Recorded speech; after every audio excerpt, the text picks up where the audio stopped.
tonight that would have liked to hear the conversation, hear the dialogue and stuff like that. So basically what I wanted to have for this meeting is just to kind of hear residents' concerns, residents' perspectives, because I've only been here for under 12 months, like we moved in September of last year. So I don't necessarily know as much of the history. Like I've done my best to talk to as many people and hear concerns, hear what Malmo Plains is. But I kind of want to have this public forum for people to voice concerns, voice issues that they're seeing. These issues are very tricky because a lot of times when I talk to city employees or city representatives for this issue, they blame the province for it. And then I ask them, are you talking to the province? And that's a no-go. So it's kind of frustrating. It's like our politics are more important than actually working to find solutions. But I'm trying to facilitate dialogues between all the different sides. Because there's some sides that's very compassion and understanding for the homeless and for all the problems that face them, which I can totally understand. But then it's also the residents' concerns of wanting safety, wanting a place to raise your kids, wanting all these kind of things. And these aren't easy solutions. Like these aren't things that are going to happen overnight or within the next 6 months. And a lot of the conversations I've had, like I talked with the head of mental health and addictions for the Edmonton area, and they're just very busy. They're just trying to put out the fires of the day-to-day work that they're doing. They don't necessarily have time to step back and think about what are the broader solutions, what's the actual root causes of these issues. They're just working their 40, 60, 80-hour weeks just trying to do their current job and don't necessarily have time to reach out to all the different representatives, come up with different solutions. But I'd hope to be able to facilitate that and kind of have broader conversations and more dialogue. I hope to bring in different public representatives so that, one, we can have a dialogue about what their plans or what they see for the community, but also giving a chance for community members to ask questions and to have their voice heard. Because I think with COVID, it's been very tough that it's kind of been a silent election in a lot of ways, that you weren't able to talk to your representatives very much and you weren't able to have your concerns heard. But now kind of COVID's over, I think that time for, I guess, social distancing or however you want to put it is over, and we can start to have, the police chief come in and the city manager come in and potentially the mayor, or the city councilors come in and have dialogues and discussions about these topics. So I want to open up to the floor to whoever wants to share some thoughts or concerns or what you see going on. Do you have any recent crime rate here in this Malmo neighborhood? Like you mean actual statistics? Yeah, there's something like the crime rate here in Malmo. I do not.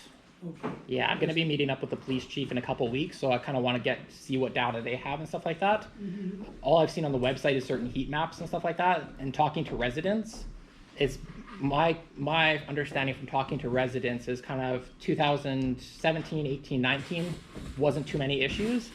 Kind of when COVID came in, that's when the issues started to rise. And then talking with Southgate, they said that 2022 was when the issues really started to hit them hard. And they're actually spending $1.5 million extra a year, based on what they said, for extra security just because of these issues and stuff like that. So it's something that they're quite motivated to try and solve as well. So what kind of crimes is common here in this neighborhood? So again, from what I've heard of residents, there's one resident is telling me that there was a particular drug dealer who rides his bike, I'm not sure what times, but later in the night. And then what happens is there's about 12 kind of people that all come and buy drugs for them and do drugs. And they're kind of in the West Node area. I think that their positions change and stuff like that, but she's basically said that she can hear them just from her house, over her fence, she can hear them talking. They know very specifically where the cameras are, where the lights are, where they can and can't do particular things. And they all tell each other about these kind of things. And so a lot, so some things like one of the bigger ones was there's an old vehicle in one of the driveways right beside the West Node. And that was actually lit on fire and the whole thing burned up and stuff like that. And a few other things were burnt. But a lot of the concerns I hear is litter, used needles, just kind of and just not feeling safe. I've talked to a lot of residents who no longer take the LRT at all because They just don't feel safe walking there. Or some people will actually, if they have going to a football game, will drive around to the Southgate parking lot, get off there, and go to the station from there. But yeah, it's kind of perplexing to me that we have a green agenda where we want to use public transportation more, but on the other hand, it's kind of so societal issues are making it so none of the residents here actually want to go through that. I'm not saying all of them, but it's a significant portion of them. Where's the west node? So the west node's basically like, you know where Southgate is, and then there's kind of that walkway above. The west node's basically considered that entryway that comes up to that walkway. Does that make sense? Yeah. I was just, Mm-hmm. this is an alternate viewpoint, but Yep. like I commute and I use the LRT all the time. Mhm. I go down through downtown, I go Mhm. to work at near the Royal Alec Hospital, and Yep. I've always felt safe. Mm-hmm. No safety issues. I walk through the neighborhood Mhm. from Route 16 Street there. I walk Mm-hmm. at night, as long as it's on a main road with the lights, I think it's been safe. And I think it's improved the number of homeless. I have seen less homeless people. Yeah.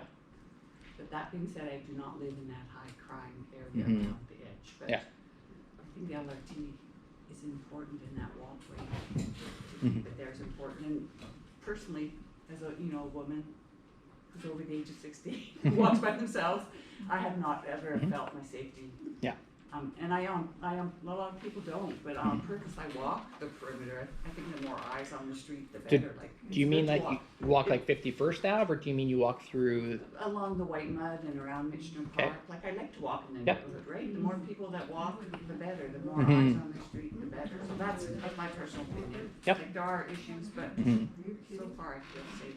Yeah, and I can't personally speak to a lot of these issues because, again, I don't live in that part of the neighborhood that is particularly effective. So I'm just going off of, the perspectives or the voices I've heard from other people, and just trying to share that. Because I definitely agree that it'd be nice to keep the whole space. Because to me, I think that Malmo's very well positioned. That it has public transportation, it has Southgate, it has White Mud, it has schools. Like, we have so much here, and it's very reasonably priced.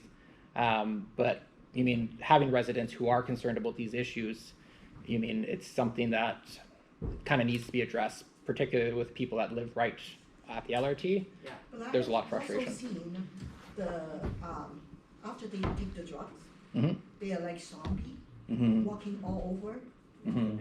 the neighborhood and the back alleys. Like when they are overdosed, or when they, Mm-hmm. we were told there was one guy or girl overdosed, almost died, like Mhm. Maureen was telling you that, right? Mm-hmm. That there is an issue with drug in Mhm. the neighborhood. Yeah. And when they are drug, they don't know what they're doing. Mhm. They can be dangerous. Mm-hmm. It's not like they are dangerous, but they just can't control themselves, right? When Mhm. they're drunk. And so one of the things I got from talking to Mark, the head of mental health and addictions, is that so there's legislation for kind of involuntary detainment if the person is at acute harm to themselves or to others. So basically, if they have some kind of mental health issue, schizophrenia or whatever like that, and if they've basically made verbal threats either to other people or say they're going to kill themselves, then there's legislation that allows them to kind of be involuntarily detained for 7 to 14 days. But it's very tricky because it's like, so the police officers could take these people to the hospital for treatment, but the hospital has the right to refuse them and just say like, hey, they don't qualify under this legislation. And then, so a certain percentage of the people are just going to get turned away based on that. And then there's another review board that actually reviews the decisions made by the hospital to determine whether that's the right choice or not. But then it's also for substance abuse. So if they're saying it's just substance abuse, like they're just at acute harm for themselves or others because they're addicted to drugs, what I've been told is there's no legislation to enforce that at all. So kind of my understanding is like the police actually have very little kind of authority to do much about these kind of issues. So it is what it is.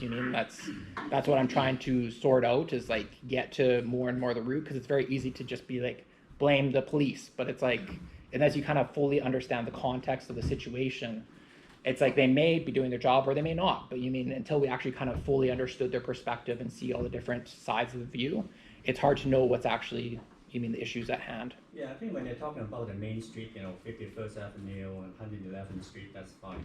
Mhm. But the shared path leading from the Weimar Drive all the way to the West, that's the hotspot there. Mm-hmm. With the berm, on one side, and then with the fence, on one side, it's kind of a hot area. Mhm. I won't even walk along the path myself at night, and you can see the encampment Mm-hmm. and drug addict and homeless people along that green space area, and also at the West Loop, Mhm. and also from the West Loop north to the 51st Avenue. Yeah. That's a hot spot. Mm-hmm. You see drug dealer, drug addict, all the time, garbage all over. Mm-hmm. I talked to the security guard, right at the West Loop. They told me the things is out of control. They even have drug dealer inside the station Mhm. at the main entrance.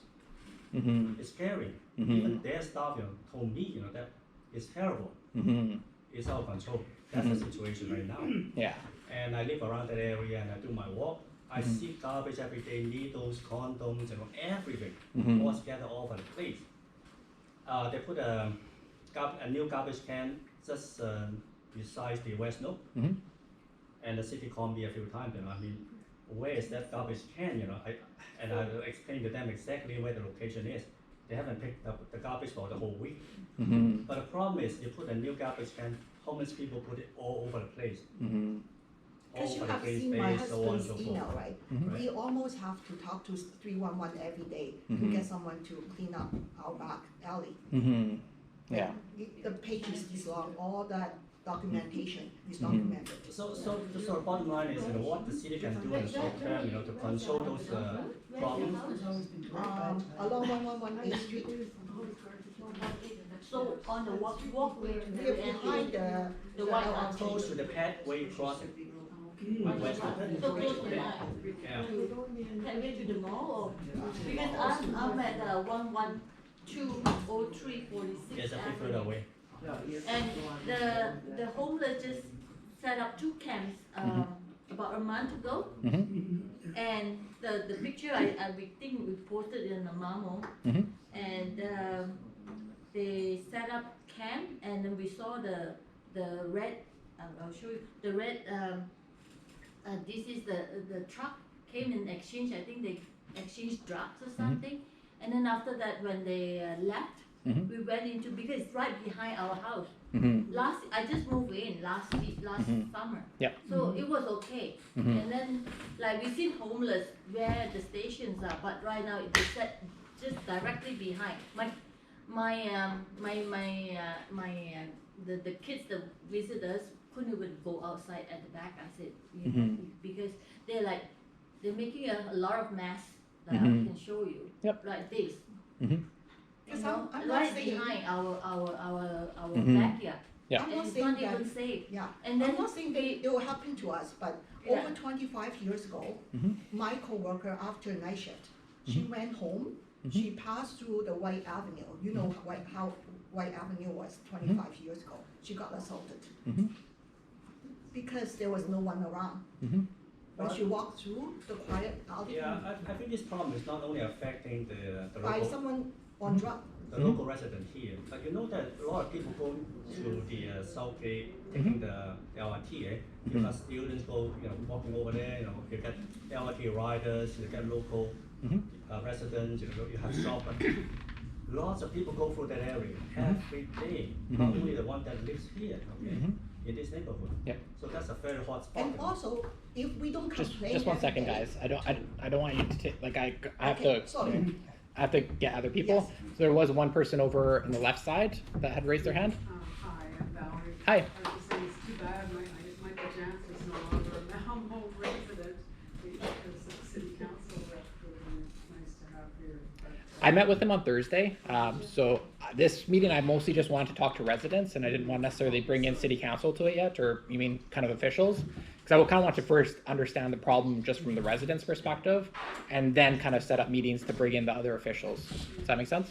I haven't taken the LRT much myself in the last few years, but my son, takes it 3 mornings a week, and, some people are sleeping in the pathway over to Southgate. But so far, he hasn't, not been. Mm-hmm. So I had Clint first. I'm listening to a lot of the comments that are being made here. Yep. And you have noticed a lot of things that are not acceptable according to our standards. Mhm. You're talking about the homeless people, Mhm. people have been assaulted in certain areas and everything like that. Mhm. But when you see stuff like that, what can we as citizens of Malmo do? Mhm. You're saying it's documented. How is it documented? Who are we talking to? Mhm. Do we just make phone calls or what? So, I'm gonna ask you a question. yeah. If you saw a person passed out on the lawn over here, what do? I called 911. You phone 911. You know what? And they will come. I was on the way home tonight and I saw a van in front of me. And it says, if you see a person in distress, you phone 211 and then you hit 3. And the people that are responsible for this number is the Hope Mission. They are available to come and look after that. I think what we have to do is be proactive instead of complaining about what's happening.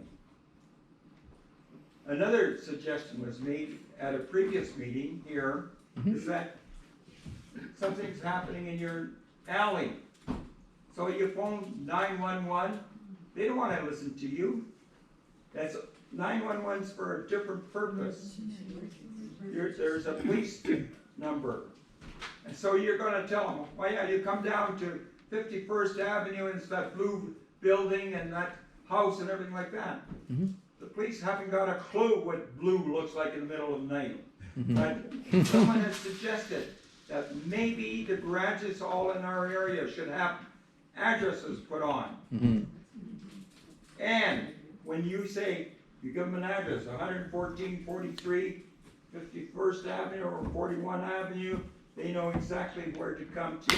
Mhm. We have to be more proactive instead of just complaining about it. We've got to do things to improve it. I don't think we complain because this is the first time we're just going to help people, this is the issue. Mhm. And then we're dealing with how are we going to go about and deal with it?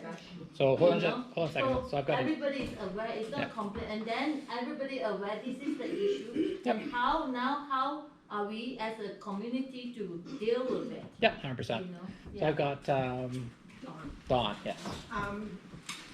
With regards to calling, who do you call? A few nights ago, I saw somebody door handle checking, Mhm. and like, do I phone the police? By the time they come, Mhm. those guys are gonna be long gone, kind of thing. But we had a couple of incidents in our backyard, Mhm. and nothing was stolen. Yeah. But you knew somebody had been there, the light bulbs had been unscrewed, our security camera had been pushed out of the way so it wouldn't record anything. But both of those times, I called the, non-emergency number, and got a file number. Mhm. Because the more times that they see there's incidents in our neighborhood, Mhm. the more that, okay, hey, there's a problem here. Mhm. It happened to us too. Mhm. So we filed it, Mhm. nothing happened. Yeah. Like someone even, Talk it down. Mhm. yeah, Down security camera. And because that's one of the things I'd probably bring back to Clint is that, like, I have a lot of residents who have been doing stuff, filing and stuff like that, but it just doesn't go anywhere. Like, I've been CC'd on emails to Michael Jans, and I always try to follow up with the person who sent it to ask, like, did you get a personalized response from Michael Jans? And none of the ones that I've followed up with have let me know that there's been a personal response. So that's kind of the frustration. Is like, even when I talked with him, he basically just said he put the onus on the province and he put the onus on the Edmonton task force. Like, he sent me an email with like the task force for all the different people and said to email them. And it's kind of frustrating from my perspective because he's getting paid $120,000 a year, and it's just like, okay, you guys should deal with this. And it's like, what is your job? Like, just bike lanes or, but yeah. So that's kind of my frustration in seeing it. And I understand for residents, if you've filed 50 reports and nothing's happened, it's like, do you have to go up to 150? Like, when does it kind of be a point where it's like it doesn't make sense anymore? I had a tent out behind my neighbor, a tent out behind our house, and I thought, I'm not putting up with this. This is there about 3 days, so I phoned 311, she said, well, probably take them quite a while to come. She said, the best thing to do is phone 211, because then they come and see if the person needs help. The next day, the tent was gone, except the mess was there. So my daughter said, well, let's clean up the mess. I said, no, there might be needles, don't go near it. Next day, it was cleaned up. So whoever did it, so you need to phone, don't just grumble amongst ourselves. So, And 211 worked, or Yeah. 311 worked, and she said, well, it's gonna be quite a while, because it's a long wait. so one of the tricky parts about that, and I have no disagreement with that they do seem to be quite responsive. But from what I've understood is that it's the only kind of rehabilitation program is voluntary. So if you're, let's say 5 to 10% of the population who has addiction, and you want to get help, there's resources and they'll do their best to help you. But there's, a certain percentage of the population that does not want to get help, That's right. and there's nothing that can be done to kind of force that. So from what I hear, it's mostly musical chairs, is that they might Yeah. take down that encampment, but And then they move, and they just go. you just move somewhere else. They move somewhere else. And then Yeah. they go, and then they come back, Yeah. and they go, and they Yeah. come back. Yeah. So I've got another question over there. This may sound too strict, but other cities have more control over who gets on the LRT. Mm-hmm. Ticket, not fees. They just pass through Yeah. and show your ticket, and I don't know if that was. So what I've talked with the city about that is that recently there's been a $5 million grant that the province gave them to kind of help clean up the transit system. And Southgate's getting $300,000 of that. The issue that I see with it is it's just capital expenditure. So one of their proposals was putting art up, and I'm like, yeah. So I was like, I'm not quite sure how that's gonna fix it. Politician, that's exactly what they do. Yeah. The door, the gate can be artwork. I'm sorry, I didn't say that. So one of the things that I'm a proponent of, and other people have been proponent for, is fare gate systems. So basically, it's like you can't get onto the LRT for free, Yes. in particular downtown. That's a big problem. Yeah. So, from my perspective, that would solve a lot of our issues if the homeless people couldn't get onto the LRT, come down here. So, what? Go ahead. I'd just like to clarify that there's a houseless, vulnerable community, Mhm. and there is a transient community, Mhm. and there are criminals. Yeah. These are often mutually exclusive groups, and often the ones, the drug dealer that folks are complaining about, Mhm. he is likely not Mhm. specifically a member of a vulnerable community Mhm. hopping transit for free. Yeah. So we need to bear that in mind Mhm. as we consider, things like enforcement and fences and gates that are always overcome in every instance. Mhm. They never work. Mhm. Whereas activating spaces positively does work. What do you mean by activating? So it sounds facetious, but the things like the art, Mhm. the things like don't bulwark transit, make transit free for everybody. That is, transit in general is very lowly paid for through the fare system. Mhm. Most of it is paid through taxes. Mhm. And the cities that are making transit free are seeing increased usage by everyday citizens, reduced crime, reduced issues. Can You you know, name like a we- city that does have free transit? I will look it up for you. Thank you. And I'd like to and so there are different ways to look at things than gates, and by creating barriers for all members of communities, I would definitely recommend as a community president, Mhm. reach out to the presidents at Macaulay and Parkdale and Alberta Avenue, and the Mhm. work that they do. That's where I moved here from. Mhm. And the houseless community there, not the criminals, and not the the transient communities, but the houseless communities there, Mhm. they live there. That is also, that community is their community, Mhm. and they will look out for the community just like anybody who's in a home. Mhm. As long as, you know, they're not lumped into those other same groups. Mhm. You know, and there's great work to be done Mhm. in being a little more careful on the audiences that we're referring to. Because I don't know if you guys have gone to downtown and Chinatown. Mhm. I don't know if you guys Or know is how it getting many, bad? how many encampments are there and how dirty and filthy these days. Mhm. It's just getting bigger and bigger. Mhm. So it's coming to, you know, us on the south side. Mhm. If we don't control this, it's going to be like that, just like downtown and Chinatown. Mhm. They And will move in. And my understanding too is that the Downtown Business Association and kind of other groups are actually actively trying to push out the communities to, you mean, not just be downtown. You mean, I understand why they don't want that, but I also understand why residents of Malmo don't want that either. So these problems are very thorny, and you mean, and like you said, it's like we're facing this kind of for the first time. We don't, because I feel like the communities you mentioned have kind of probably been dealing with it for a lot longer time and period. But you're right, like it'd be great to hear what their perspectives are and what has been done and stuff like that.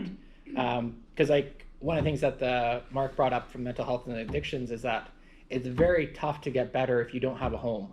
And it's like, I get that. You mean, it's like my internet goes out for a few hours and it's like crisis. And it's like, I can't imagine like staying in a shelter, getting kicked out at 8 a.m., having to fend for myself for the day, and then having to come back. And you mean, I feel for it. It's a tough position to be in. But it's also a very tough position for residents and you mean all that kind of stuff. I think to solve homeless issue is not the right topic we're coming here for today. I think we need to see how we know homeless and this setup camp is the issue, but how are we going to mitigate or solve improve the situation? So I kind of want to finish. It's not the homeless. The homeless we cannot solve. This is global issue Yeah. or Canada issue. So on the Fairgate system, so I was saying is that the $5 million grant, what I've been told, I'm not sure, but like Carrie, our neighborhood empowerment officer said that there would be Fairgate systems going in downtown. But the issue is that basically the city of Edmonton is basically going to provide any homeless person a free transit pass. So they might not have them right now, but if those Fairgate systems go in place, there will be groups that provide transit passes. So it's not going to be a long-term solution for us as long as the city of Edmonton policies are as they are.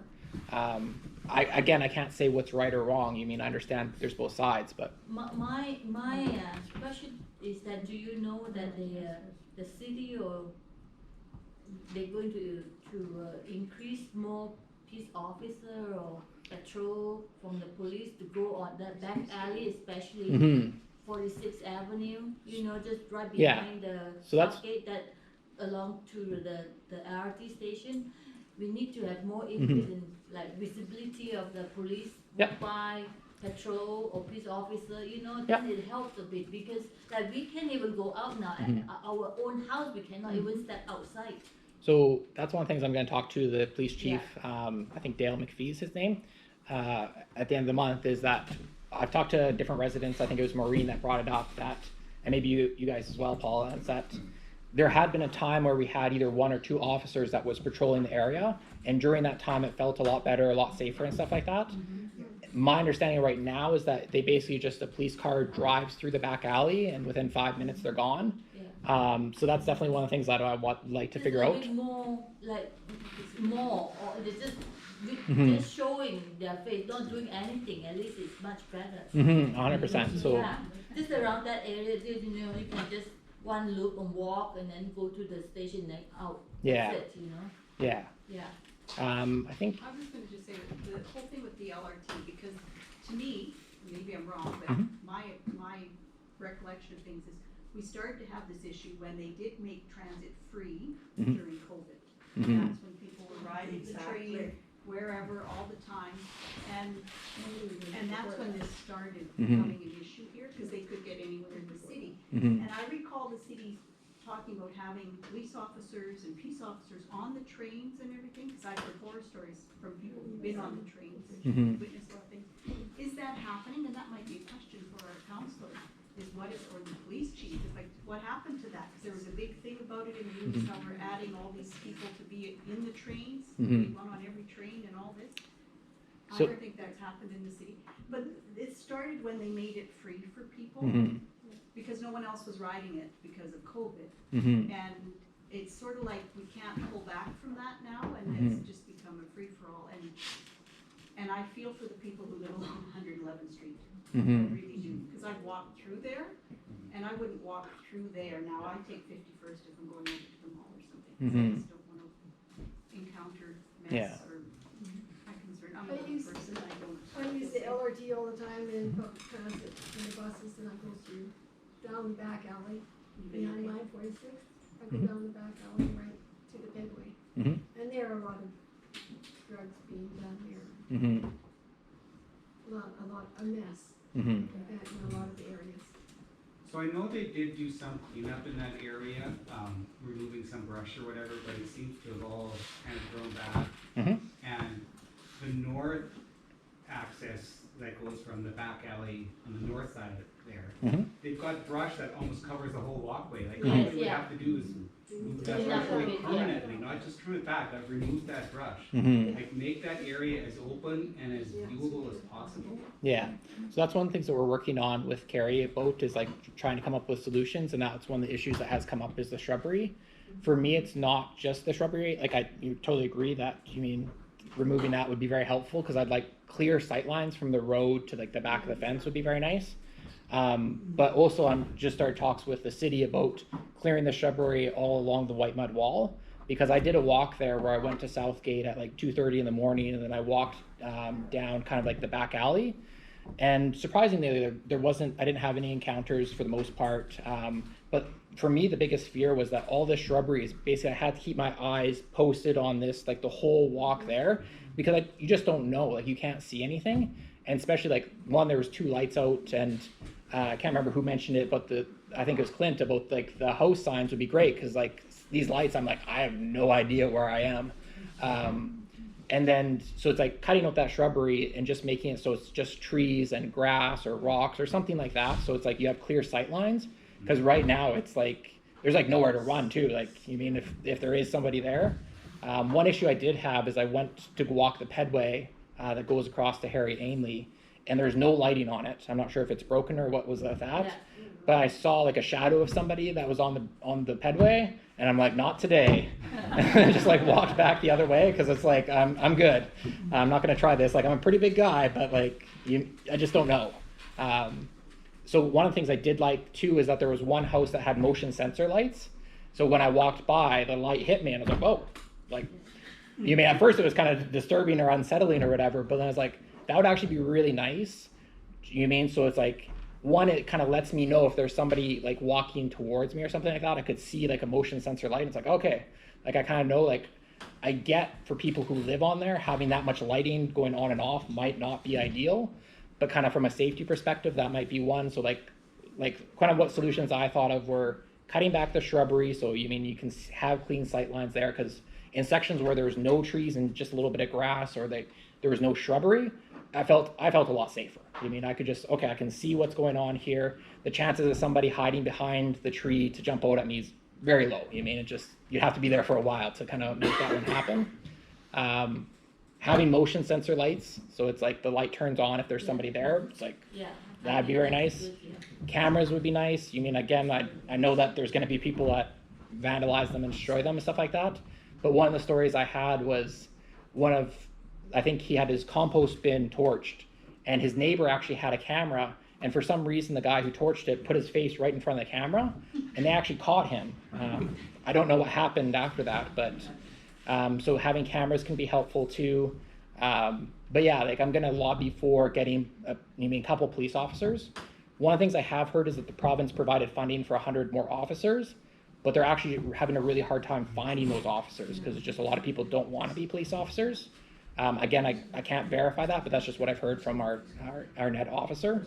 But I think if the police officer just patrol. Yeah, one 100%. at the back alley, Mhm. because that back alley, they open up the pathway and the bridge to Harry Andy as well, and a lot of kids are using that to go to school and to go to Confederation, Mhm. Recreation Park. Yeah. So yeah, that place, because I live just behind, and Mhm. the camp always, like, the city did not come and clean the place. We had to go and clean it because Mhm. the construction, it took 2 weeks, nobody showed up. Mhm. So we loaded up in the truck and, Yep. and haul it up, and then we have to pay the eco station $40 as well. Really? Yeah. We got so much junk on that. Yep.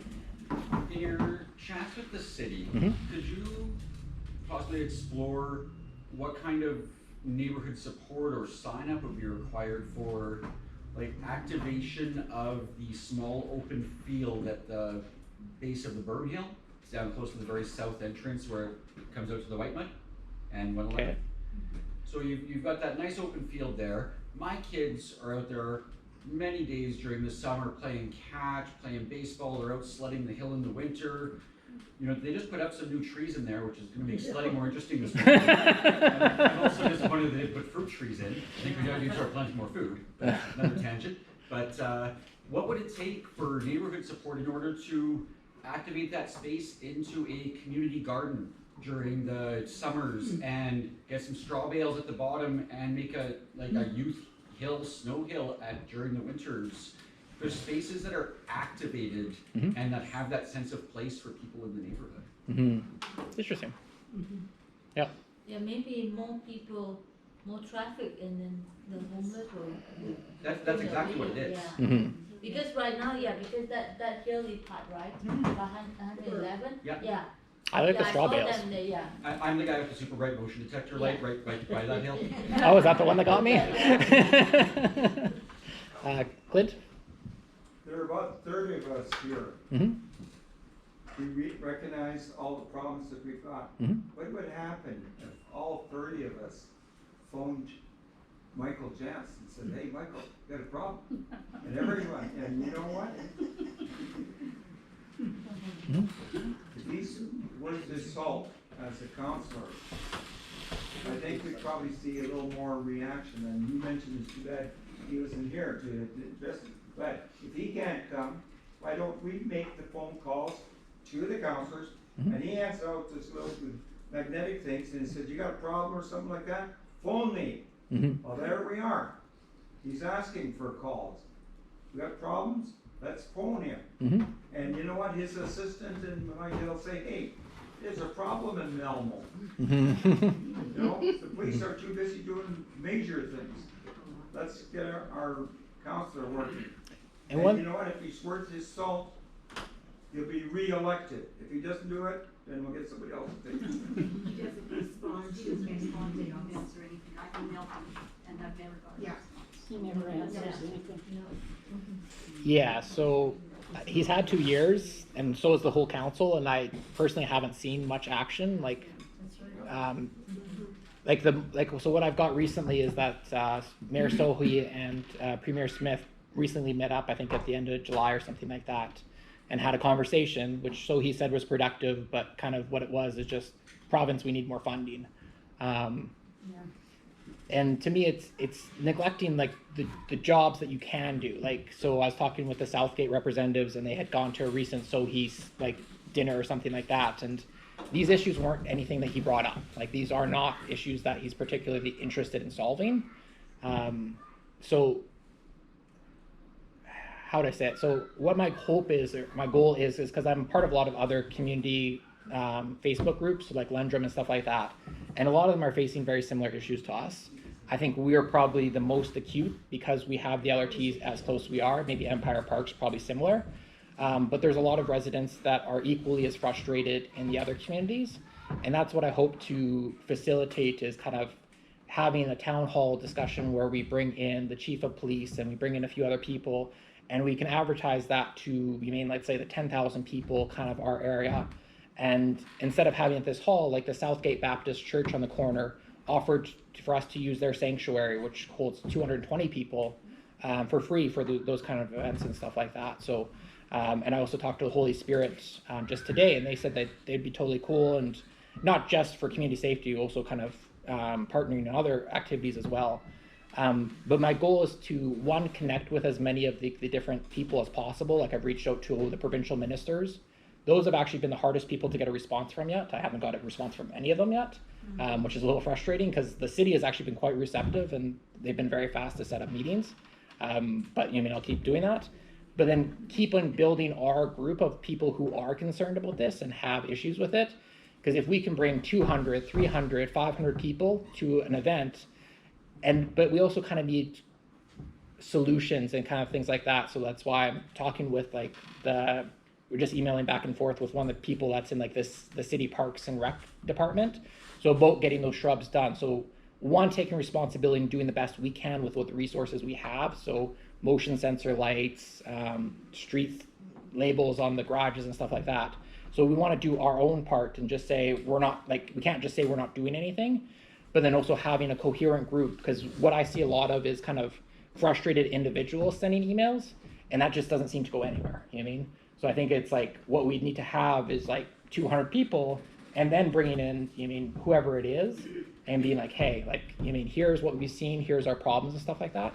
So to me, it's kind of an organizational issue, and that's what I'm trying to take on. Is but again, it's this isn't the only issue. I'm also trying to rebuild the community just as a community league as well. So it's a mixture.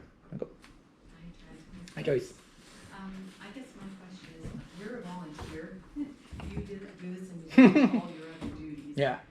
So you have a lot of people who are expressing concern and who's been concerned for a number of years. Yeah.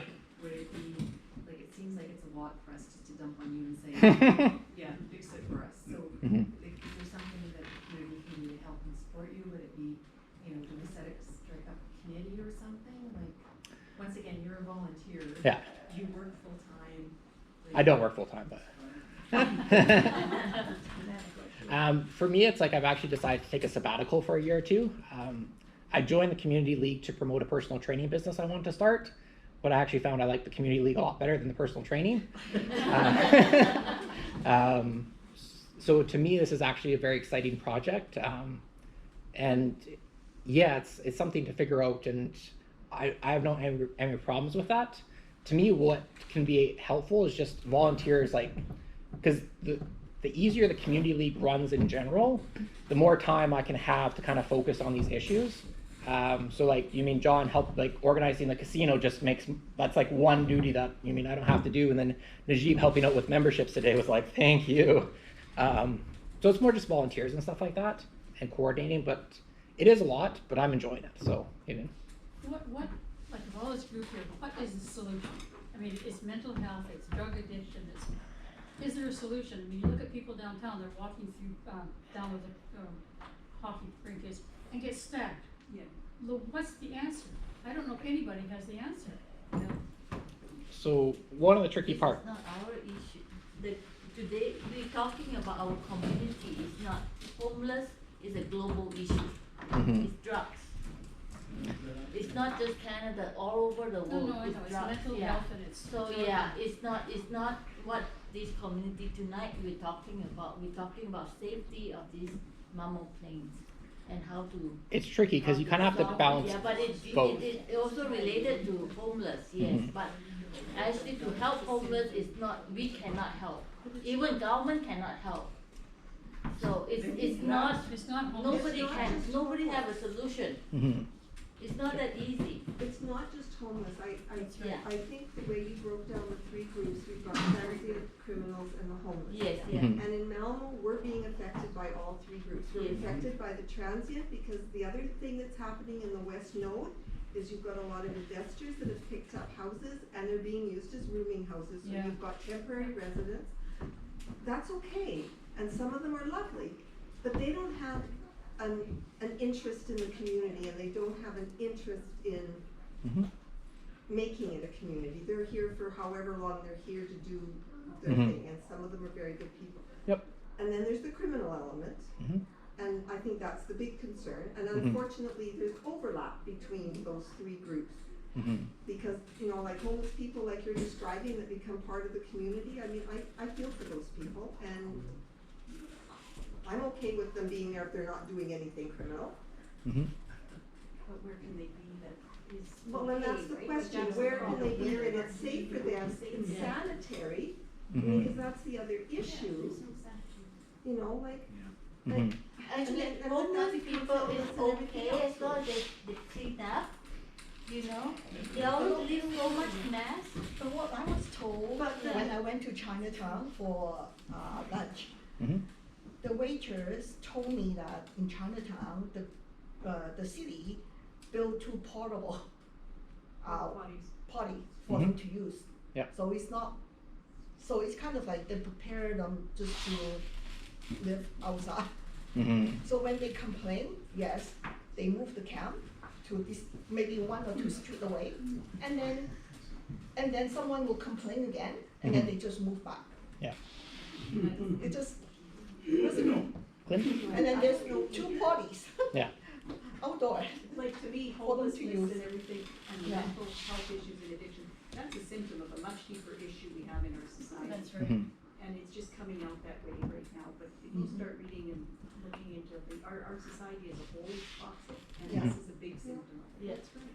And I guess our part too is to live our lives in a way that is positive and healthy, and that maybe will reach out to others. So one of the ways I might frame it too is that there's a book called, there's 2 books, The Fourth Turning and Generations, and they talk about how just like we each have like our own kind of age that we cycle through, so do generations. And so what they're basically saying is we're going through our crisis phase right now, which is very similar to the Great Depression and World War II. So, I mean, stuff's really tough right now, and our systems need to be rebuilt. So most of the systems we have were built in like the 40s, the 50s, and the 60s. Like this hall was built mid-60s or something like that. And so we're in the crisis right now, which is supposed to go to about 2030. And then we're going to be in a process where we have to rebuild our systems, and we have to rebuild our education, and rebuild our healthcare, and rebuild our homeless, like all these different institutions. And to me, that's why I'm interested in this issue, is to try to help rebuild these systems in the most effective manner possible. But yeah, it's not easy. It's like if you're in 1932 Great Depression, it's like, what do you do? And it's like, it's tough. Yeah. Clint?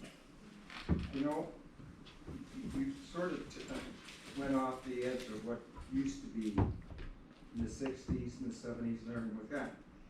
In this community, at one time, we used to have neighborhood watch. We used to have block parents and everything like that. All of a sudden, they all disappeared. And I think that's part of the problem. Yeah, there's a lot of problems. You know, I wouldn't say it's just one, but yeah. The organizations that were in the community that made it safer and secure, they're gone. And now we're saying we have, you know, some temporary renters, some are good and everything like that. And you know, it's rather interesting. When I first moved into Malmo, and I locked my keys into the house, and I tried to crawl into the window, all of a sudden, the neighbor next door came over and said, hey. And they said, oh, it's the new people that just moved in. We don't see stuff like that anymore. Well, I think one thing we need to do is get to know our neighbors as well, so we know who is in the neighborhood. That's what I'm saying, is Because we that- don't, I mean, I've been in here. Do you know who your neighbors are next door? No. And that's part of our problem. So that's what I'm trying to facilitate with Community League too, is that if I hadn't taken on the presidency, I don't actually know what would have happened with the Community League, because yeah, there's just not a lot of involvement and stuff like that. And that's what I'm trying to do with having these events and having food and stuff like that, is make it an appealing offer, because I think with the internet, which makes it, I mean, before it's like we had hockey team that everybody played at, because that's what you do. Like, you don't have the internet and YouTube and stuff like that, and I'm just as addicted to YouTube as anybody else. But then it's also, we had COVID, and I have a feeling that there's this desire for a bringing back of community and bringing back a connection.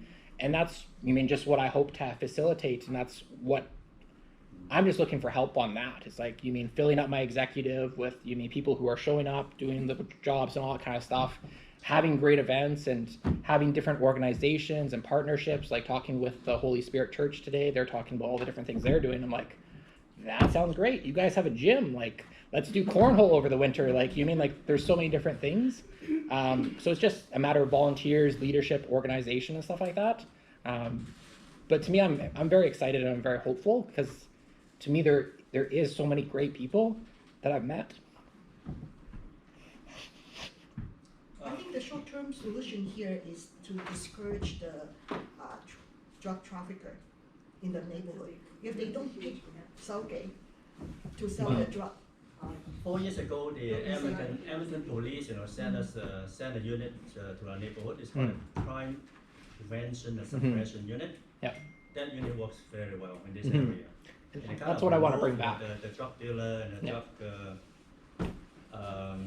user, out of the neighborhood, and kind of stabilize the situation somewhat. But that unit, unfortunately, has been reassigned to something else.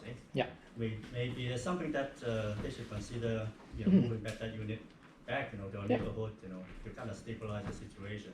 Yeah, and that's what I'm going to lobby for with And meeting also with Dale. what the lady mentioned about, having some, patrol, through the back alley, from time to time, Yep. The police presence is very important. It's kind of deterrent, As a deterrent for the drug dealer and drug addict around that area.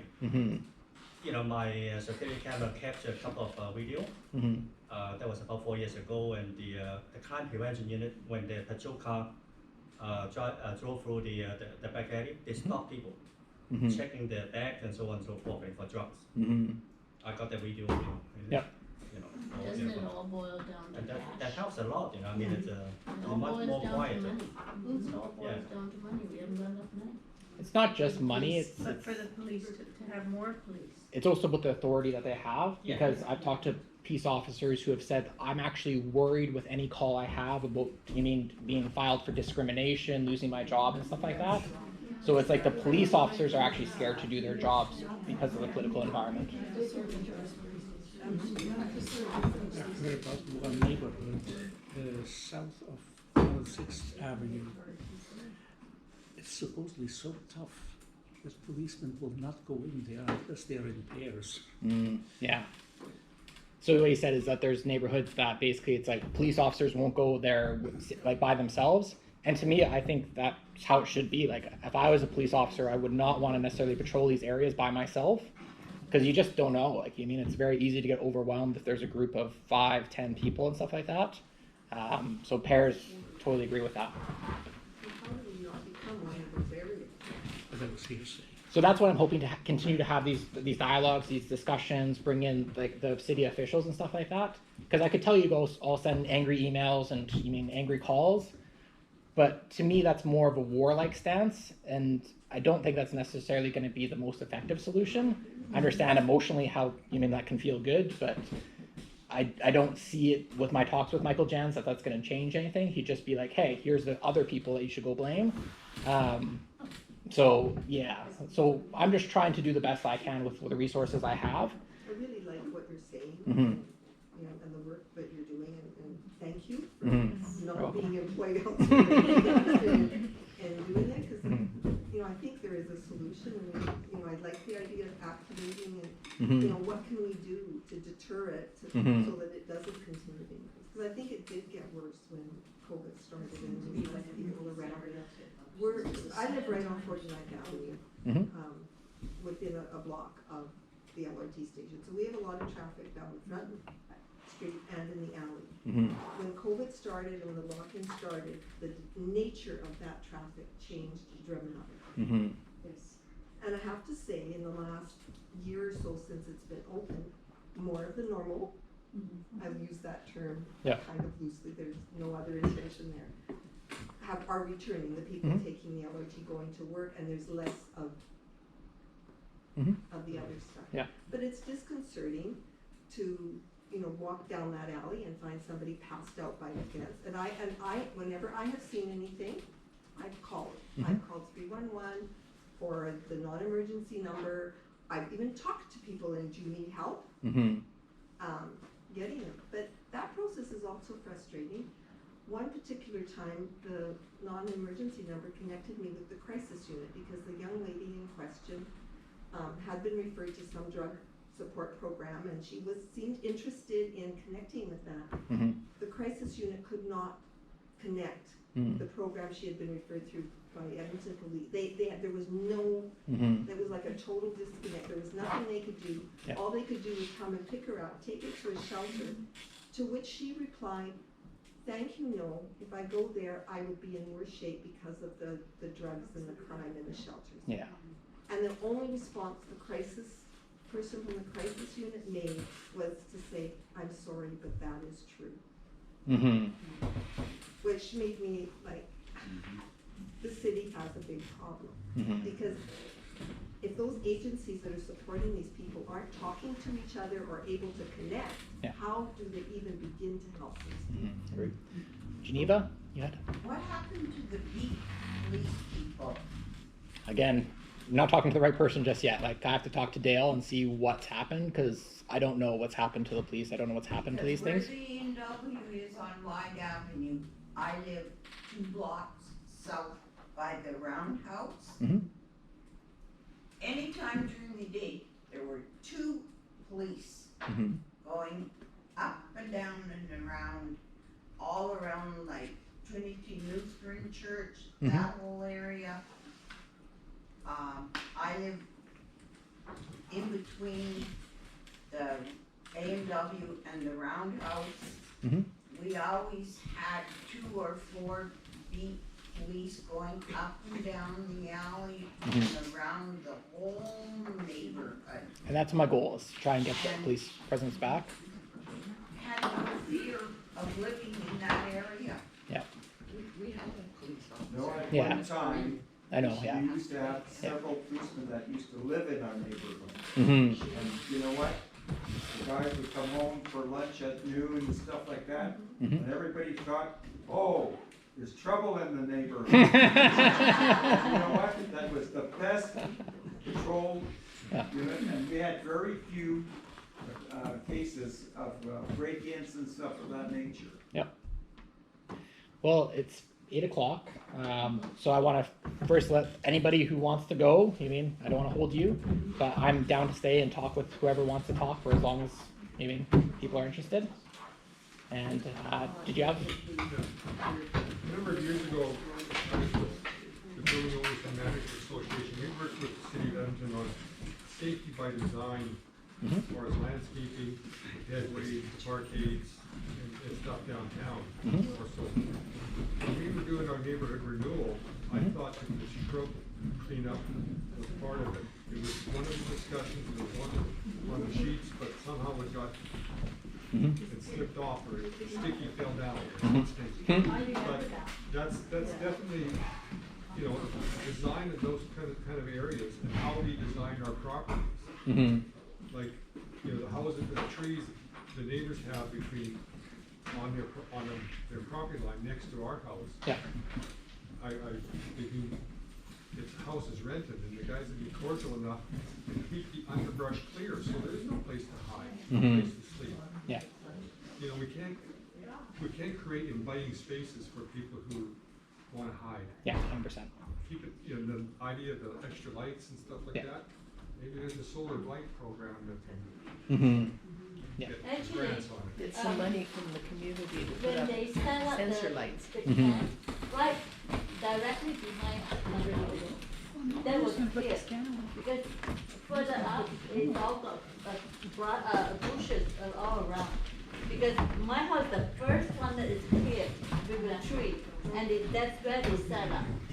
They like it clear so they can put their tent there. But if it's all clear, I agree with him that if it's a little bit all clear and more brighter light at the back alleys, because when they propose the renewal, they said do the better lighting, but they're doing it in the front, not the back. But that is the critical one, and maybe they should add on another one. Like, I would,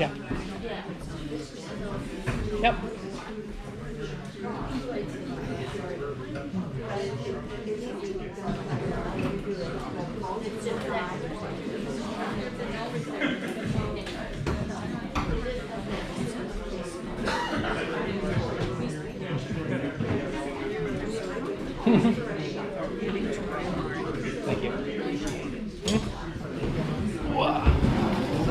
Thank you. I tried tried to get your attention, but